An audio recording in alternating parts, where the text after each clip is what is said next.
I guess when you're a teenager growing up, because we did meet when we were very young, to evolve from being a teenager to being in your 20s, you change a lot as people. And I think the definition, the way you perceive the world around you also changes. We were lucky enough that I guess we formed a foundation of friendship first. And so we were able to change together. I don't think a lot of our friends haven't been able to do that. They've grown apart, and they just find themselves incompatible with the person they started out with. That doesn't mean that they don't still love that person, but they're just not compatible any longer. So we've been lucky in that sense. And I think my idea of like a romantic love is, there is still a lot of romance in it, a lot of magic, if you will, but it's more about perseverance and more about life together as a unit. Every time I fall in love, this is the one, and then the thing is not reciprocated, and your heart's like squinging, and one of the first things I realized, oh my God, I could start loving trees, flowers, and I'd never even paid attention to things like that before. And when you heartbreak, you're struggling to show your love to something, somebody take it. Well, when we were young, love is not the same. You don't feel attraction. Like, you can be in love with somebody, but you don't ask yourself, like, what do I gotta do? Can I touch her body? I don't know. It's different. Yeah. But nowadays, when you're in love, I guess you feel it.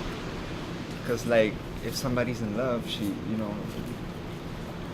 gonna do what you have to do, I don't know. I think love is getting more complicated while you're getting older, I think. Yeah, it's easier to love your parents than to love a girl, right? Horrible. Yeah. Yeah, totally. It changed. Yes. Oh, it's such a rush.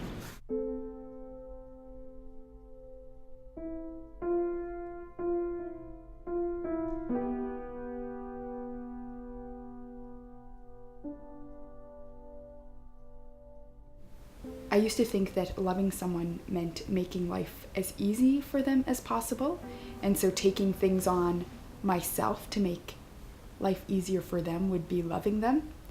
And I think I realized more that, my understanding of life is maybe that we all have these problems or issues that we're trying to deal with, and that those are the things that help us grow. And so then, by making life easy for someone, you're not necessarily loving them, because you might be preventing like learning that's happening for them. And so I think I maybe understand love more as supporting someone and understanding them and being empathetic of them, but not necessarily trying to remove the roadblocks for them. And so I think, if I'm working with a child that has anger management issues, and every time they get angry, I remove the thing that's frustrating them, then I'm not really being loving to them, because I'm preventing them from learning how to deal with their anger. And then it means that when I'm not there and they don't have anyone to take that thing that's frustrating them away, then they have no resources to be able to deal with that situation.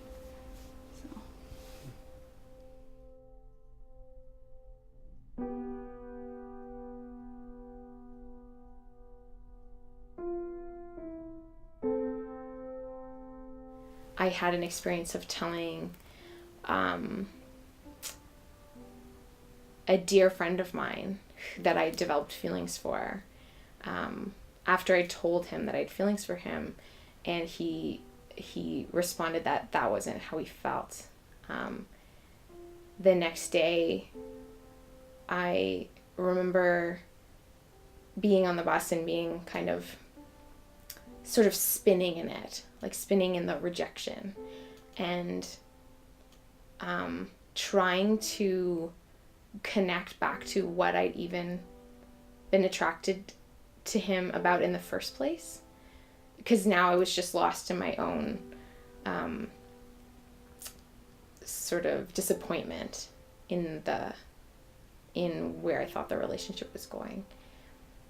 And I remember sitting on the bus and like remembering this idea about love, that love was not about holding on to something or being able to possess something, but that it was this feeling of total freedom. And when I sort of reframed it and came into my like own experience of who I was and who I could be, I felt this intense opening and this love for him. Like, oh, I want you to be happy.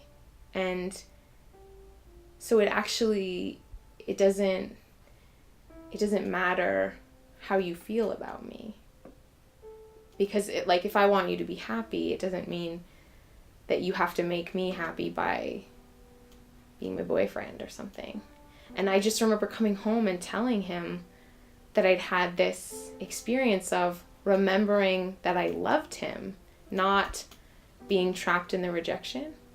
And that allowed our relationship to continue to deepen as friends and not shut down as many friendships could.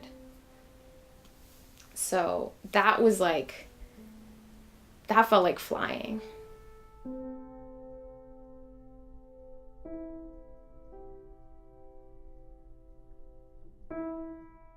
As a kid, I used to think like people love the best part of you.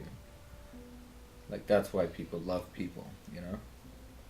It's a fair weather friend. Yeah. You know it's love when they love the worst part of you. Exactly. And now I've realized the only way people love another person is when you are exposed to their mistakes. It's the mistakes which sustain love and relationships and give you more depth. It's never doing the right thing which gets you love. It's always doing the stupid thing that gets you